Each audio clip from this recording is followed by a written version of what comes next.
크게 아멘으로 화답합니다. 할렐루야. 따라하시겠습니다. 중심을 보시는 하나님, 중심을 보시는 하나님이란 제목으로 말씀 전합니다.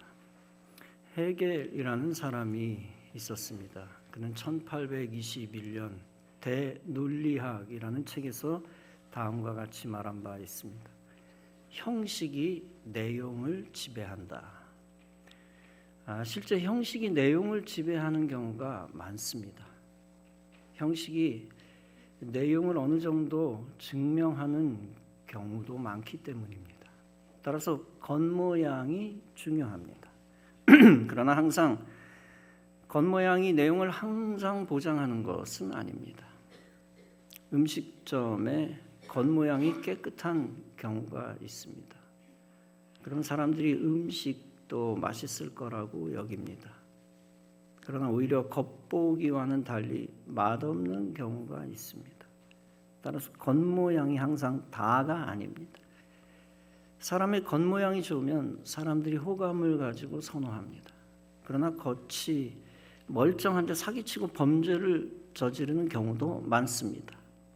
반대로 겉모양은 험상궂은데 성격은 그 반대인 경우도 많습니다. 따라서 겉모양만 보고 속을 다 판단하는 것은 불가능하고 불합리합니다. 사람들은 잘 모르는 사람, 자기가 잘 모르는 사람들의 스펙을 중요시 여깁니다. 그 사람의 실력을 잘 모르니 일단 자격증을 본다는 것입니다. 따라서 수많은 사람들이 입사, 입시 등을 위해 스펙을 만들거나 늘립니다. 일단 경쟁에서 유리한 고지를 점령할 수 있기 때문입니다. 그러나 스펙이 항상 실력을 보장하지는 않습니다. 토익이 고득점이어도 외국어 대화조차 못하는 경우는 허다합니다. 학력이 높아도 회사 업무를 제대로 못하는 경우도 허다합니다. 그런 차원에서 칸트라고 하는 사람은 순수이성 비판에서 이런 말을 했습니다.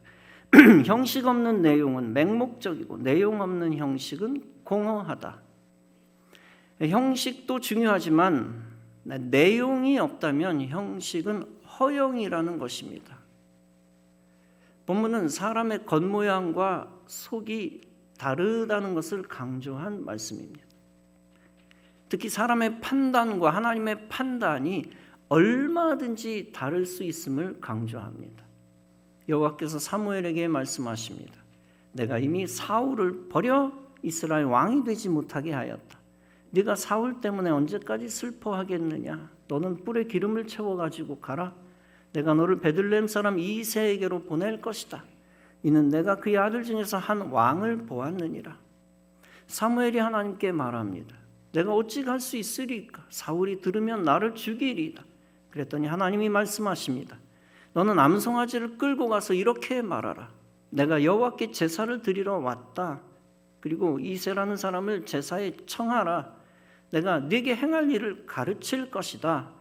내가 네게 알게 하는 자에게 나를 위하여 기름을 부을지니라. 사무엘이 여호와의 말씀대로 행하여 베들레헴에 갔습니다. 성읍 장로들이 떨며 그를 영접합니다. 사무엘이 말합니다. 내가 여호와께 제사하러 왔으니 스스로 성결하게 하라. 그리고 와서 나와 함께 제사하자. 그렇게 말하니 이새와 그의 아들들을 성결하게 하고 제사에 그들을 청합니다. 먼저 이새의 첫째 아들 엘리압이 나타납니다. 본문은 말씀합니다. 그들이 오매 사무엘이 엘리압을 보고 마음에 이르기를 여호와의 기름 부으실 자가 과연 주님 앞에 있도다. 사무엘은 하나님이 왕으로 정하신 사람이 이 엘리압이구나 라고 착각을 합니다. 과거에 이스라엘 백성들이 사울의 용모가 훌륭하다고 판단을 했었습니다. 그런 판단은 결국 그릇된 판단이었음이 드러났습니다.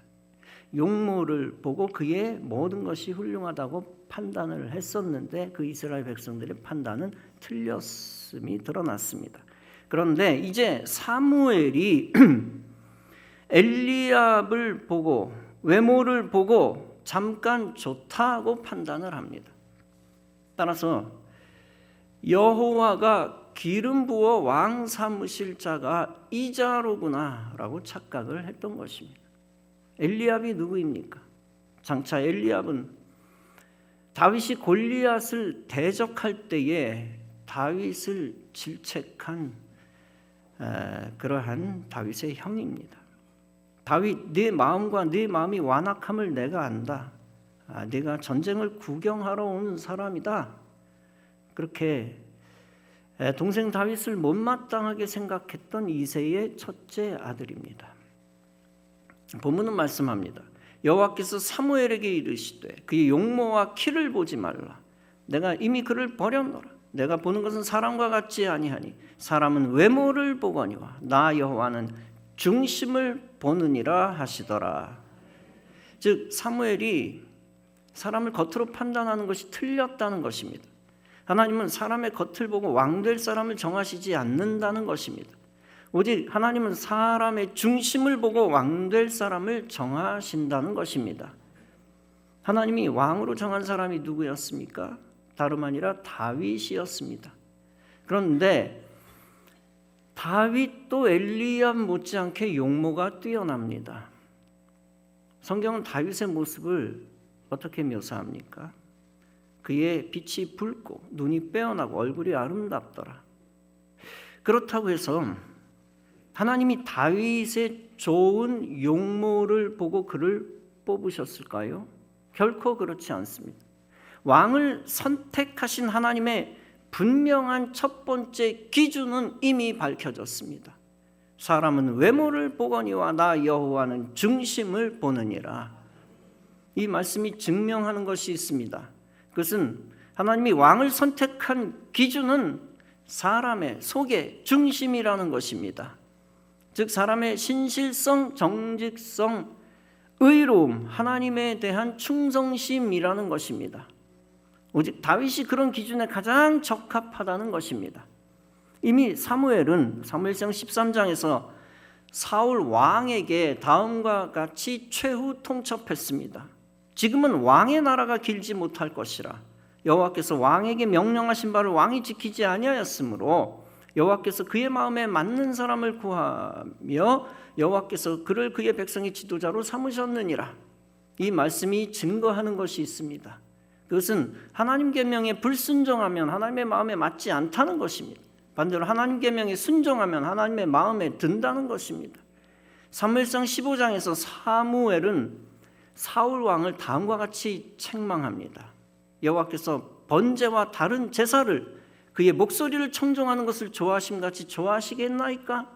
순종이 제사보다 낫고 듣는 것이 숫양의 기름보다 나으니라. 이것은 번제와 다른 제사를 하나님이 싫어하신다는 뜻이 아닙니다. 사울 왕의 제사처럼 중심이 악한 제사를 싫어하신다는 뜻입니다. 사울 왕은 사무엘이 집례하는 제사를 기다렸었어야 했습니다. 그러나 사울 왕은 자기 신상이 불리해지니까 환경이 다급하니까 사무엘을 기다리지 않습니다. 사무엘을 무시하고 조급하여 불신앙으로 자기가 급하게 번제를 드립니다. 그러나 그런 제사를 하나님이 가증하게 여기셨습니다. 왜냐하면 마음의 내용이 악한 중심이 어긋난 제사였기 때문입니다. 그러므로 여기서 신앙적 교훈을 얻어야 합니다. 우리가 예배 드릴 때도 중심이 살아 있어야 합니다. 하나님의 질서를 무시하고 내 욕망에 따라 믿음 없는 예배를 드려서는 안 됩니다. 하나님에 대한 불만이 가득 찬 채로 예배를 드려서는 안 됩니다. 교회에 대한 불만을 가득 품고 예배를 드려서도 안 됩니다. 가끔 교회가 쪼개지는 경우가 있습니다. 한 교회의 건물 안에 같은 시간에 두 집단 예배를 드리는 경우가 있습니다. 교회가 두 패로 갈라져서 서로 건물을 양보하지 않기 때문입니다. 이것은 교인들이 볼 때도 가관입니다. 당연히 교회 밖에 불신자가 아니면 도저히 납득할 수 없는 것입니다. 무엇보다도 그 집단의 두 예배를 하나님이 받으시지 않으실 것입니다. 왜냐하면 서로를 향한 증오가 가득한 마음으로 드리는 예배이기 때문입니다. 따라서 그 예배는 중심이 썩은 예배, 내용이 죽은 예배입니다. 극단적인 예를 들어 죄송합니다만 분열된 예배는 마귀적 예배입니다. 하나님을 두려워하지 않는 예배입니다. 성도는 반드시 한마음 한뜻이 되어 하나로 하나님께 예배 드려야 합니다. 예배가 분열되어 인간 목적의 도구로 전락해서는 안 됩니다. 반드시 한 분 하나님만 온전히 섬기는 하나님 찬양의 도구가 되어야 합니다. 형식만 갖춘 예배이어서는 안 되고 내용이 살아있는 예배이어야 합니다. 간혹 혹자는 내용이 살아있는 예배를 잘못 이해합니다.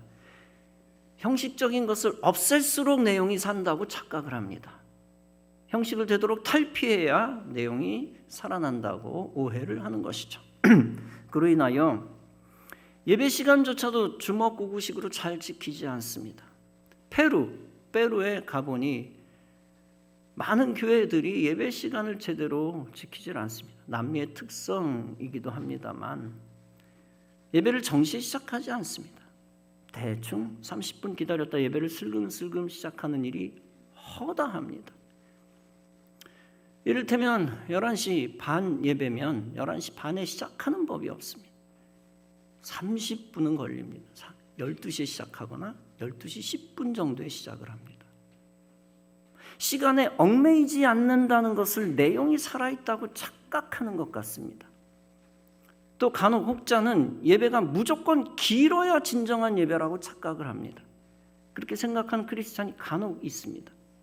1시간 드리는 예배보다 2시간 드리는 예배가 진정성 있는 예배라고 생각을 하고 착각을 합니다. 그래서 억지로 찬양 시간도 늘리고 억지로 설교 시간도 늘립니다. 그리고 도중에 쓸데없는 잡사담도 늘려 예배 중 이야기꽃까지 피우기도 합니다. 그것이 형식을 탈피하여 내용을 살린다는 궤변입니다.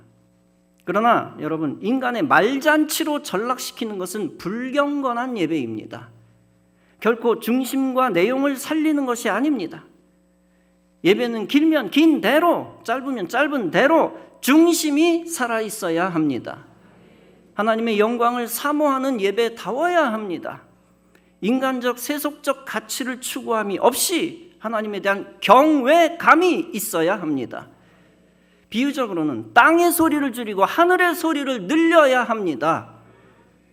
성도 사이에서는 은혜 받고자 하는 중심이 충만해야 합니다. 그러면 믿음의 중심을 보시는 하나님이 우리의 예배를 받으실 것입니다. 마태복음 23장에서 예수님은 말씀합니다. 화 있을진저 외식하는 서기관들과 바리새인들이여, 너희가 박하와 회양과 근처와 11조는 들이되 율법에 더 중한 바 정의와 긍휼과 믿음은 버렸도다. 그러나 이것도 행하고 저것도 버리지 말아야 할지니라. 이 말씀이 무슨 뜻입니까?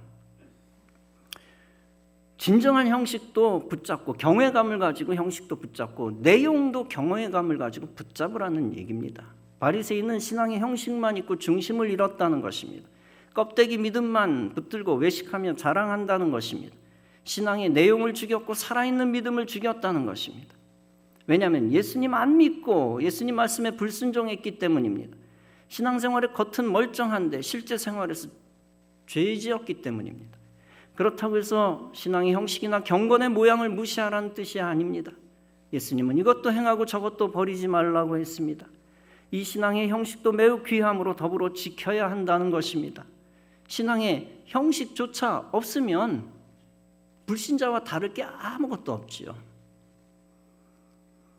오직 예수님이 강조하는 예수님의 진의는 무엇입니까? 신앙의 형식을 지키면서 그 신앙의 내용, 참 믿음도 살려야 한다는 것입니다. 누가복음 18장에서 예수님은 믿음의 중심을 강조하십니다. 성전에 두 사람이 올라가는 비유를 말씀하십니다. 바리새인은 당당하게 서서 따로 기도할 때 스스로 자랑하며 말합니다. 나는 죄를 짓지도 않았고 세리와도 같지 않아 감사합니다. 반대로 세리는 멀리 서서 감히 눈을 들지 못하고 가슴을 치며 말합니다. 하나님이여 불쌍히 여기소서, 나는 죄인이로소이다. 그 비유 속에서 예수님은 사람들에게 말씀하십니다.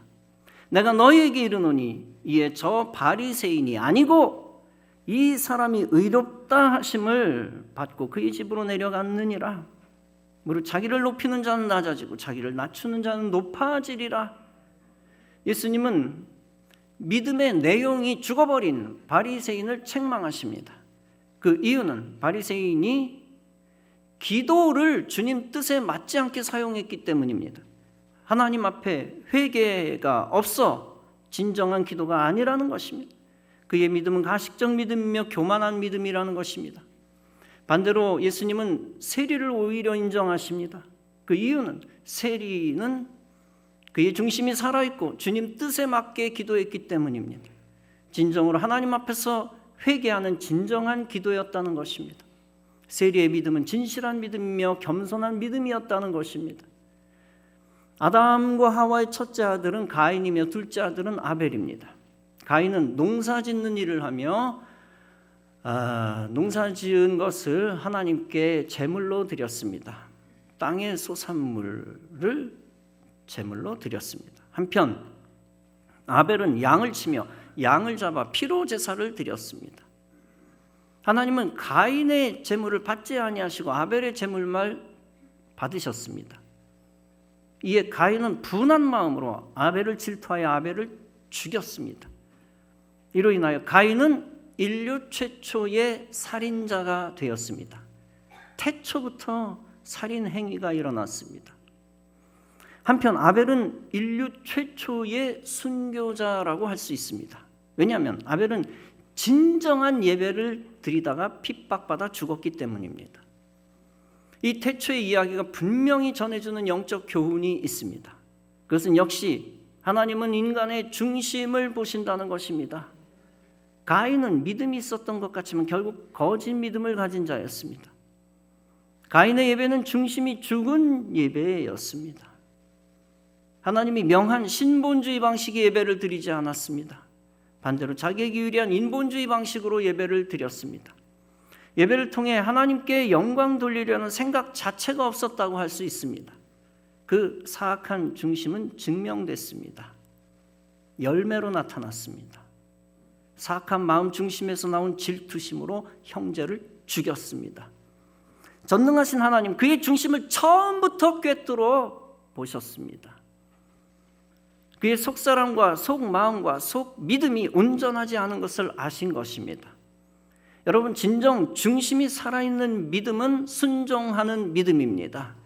그 믿음 가지고 하나님이 원하시는 방법대로 예배를 드려야 합니다. 나 자신이 죽는 예배이며 하나님이 영광 받으시는 예배입니다. 여러분 모두 중심이 살아있는 예배로 하나님께 합한 자 되시기 바랍니다. 마가복음 12장에서 예수께서 사람의 중심을 읽으십니다. 무리가 민중들이 어떻게 헌금함에 돈 넣는가를 보십니다. 여러 부자는 헌금을 많이 넣습니다. 그런데 가난한 과부는 와서 2렙돈 곧 한 고드란트를 넣습니다. 지극히 얼마 안 되는 금액입니다. 예수께서 제자들을 불러다가 말씀하십니다. 내가 진실로 너희에게 이르노니 이 가난한 과부는 헌금함에 넣는 모든 사람보다 많이 넣었도다. 그들은 다 그 풍족한 중에 넣었거니와 이 과부는 그 가난한 중에서 자기의 모든 소유 곧 생활비 전부를 넣었느니라. 사람들은 보이는 것만 보고 절대평가하는 경향이 있습니다. 그러나 예수님은 사람 속에 있는 믿음의 중심을 보십니다. 따라서 예수님은 속사람 믿음에 대해 절대평가하십니다. 최근에 어떤 분이 어려운 상황 속에서 사업을 정리하고 마무리했습니다. 모든 것을 처분하고 매각하고 500만 원을 남겼습니다. 그런데 그분은 하나님을 향하여 중심이 살아있는 분이었습니다. 그 생명과 같은 모든 돈을 건축헌금으로 하나님께 드렸습니다. 미래의 축복을 믿고 피 같은 돈을 드린 것입니다. 그것은 결코 단순히 인간이 바라보는 500만 원이 아닙니다. 하나님 보시기에 5천만 원 이상의 가치가 있는 헌금입니다. 왜냐하면 그리스도의 교회를 뜨겁게 사랑하며 드린 예물이기 때문입니다. 하나님은 보이는 물질보다 사람의 중심을 보시는 분입니다. 중심만 살아있으면 그 중심으로 행한 모든 것을 하나님이 인정하십니다. 중심이 살아있는 자의 삶을 끝까지 책임지십니다. 그리고 하나님의 때에 반드시 갚으시고 복을 주실 것입니다. 요한복음 12장에서 예수님은 마리아의 중심을 보십니다. 마리아는 지극히 비싼 향유, 순전한 나드 한 근을 가지고 있었습니다. 그것은 값도 대단한 것이었지만 그의 전 재산과도 같았습니다. 마리아는 예수님을 위하여 향유를 예수님의 발에 붓습니다. 이것을 보고 못마땅하게 생각한 사람이 있었습니다. 다름 아니라 가룟 유다입니다. 그가 다음과 같이 말합니다. 이 향유를 어찌하여 300데나리온에 팔아 가난한 자들에게 주지 아니하였느냐? 이 말을 들은 믿음 없는 사람들과 인본주의자들은 어떻게 생각했을까요? 아마 다음과 같은 댓글을 달았을 것입니다. 맞다. 그렇게 향유를 쏟아 붓는다고 예수님이 좋아할 줄 아냐? 헌금하지 말고 직접 가난한 사람들을 많이 돕는 것이 하나님의 뜻이야. 수많은 불신자들도 거기에 동조하는 댓글을 달았을 것입니다. 왜냐하면 그들은 마리아의 중심을 알 수 없기 때문입니다. 또한 마리아의 헌신이 어떤 하늘 가치를 가지고 있는지 알 수도 없기 때문입니다. 예수님은 가룟 유다의 사악한 중심을 아셨습니다. 그가 가난한 사람을 위하는 척하는 위선자라는 것을 예수님이 아셨습니다. 그는 도둑이라 돈괴를 맞고 거기 넣는 것을 훔치려는 것까지 하셨습니다. 반대로 예수님은 마리아의 중심을 정확히 아셨습니다. 마리아의 헌신은 단순한 일반 물질 헌신이 아니었습니다. 그 헌신은 그리스도 십자가와 관계된 것이었습니다. 구원사역의 과정의 가장 적절한 타이밍이었습니다. 따라서 예수님은 사람들에게 선언하십니다. 그를 가만두어 나의 장례할 날을 위하여 그것을 간직하게 하라. 가난한 자들은 항상 너희와 함께 있거니와 나는 항상 있지 아니하니라. 만약 예수님이 헌신자의 중심을 몰라주신다면 어떻게 될까요? 주님을 위해 헌신한 자들은 헛된 인생이 될 것입니다. 그러나 예수님은 헌신자의 중심을 철저하게 아십니다. 따라서 아낌없이 헌신한 자들의 인생을 가치 있게 할 것입니다. 그러므로 우리가 주님을 위해 헌신할 때 사람의 평가에 휘둘리지 말 것입니다. 반대로 오직 헌신하는 자들의 중심을 보시는 주님만 의지할 것입니다. 인생의 중심을 보시는 분은 오직 전능하신 하나님뿐입니다. 그 전능하신 하나님을 의지하여 일생 헌신하며 나아가시기 바랍니다. 예수님은 신실한 자 나다나엘이라는 사람의 중심을 보십니다. 나다나엘은 예수님의 제자 빌립의 친구입니다.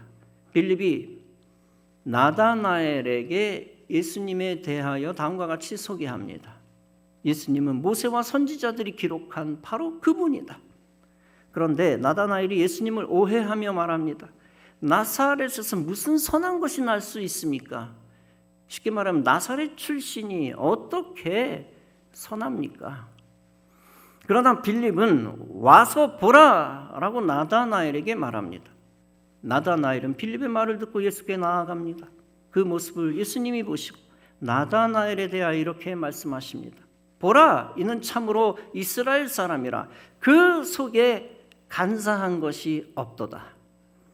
나다나엘이 어떻게 나를 아십니까? 라고 묻습니다. 예수님이 나다나엘에게 말씀하십니다. 빌립이 너를 부르기 전에 네가 무화과 나무 아래에 있을 때 내가 보았노라. 그때 비로소 나다나엘은 예수님을 깨달아 알고 신앙 고백합니다. 랍비여, 당신은 하나님의 아들이시오 이스라엘의 임금이시로소이다. 나다나엘의 신앙 중심이 살아있다는 것을 우리는 어떻게 할 수 있습니까? 다름 아니라 예수님의 평가가 그렇기 때문에 그렇게 인정할 수밖에 없습니다. 나다나엘뿐 아니라 사람의 중심을 우리는 다 알 수 없습니다. 오직 예수님만이 나다나엘의 중심을 아셨고 사람들의 중심을 아시고 우리의 중심도 아십니다. 여러분도 너는 간사한 것이 없도다 라는 주님의 칭찬을 받으시기 바랍니다.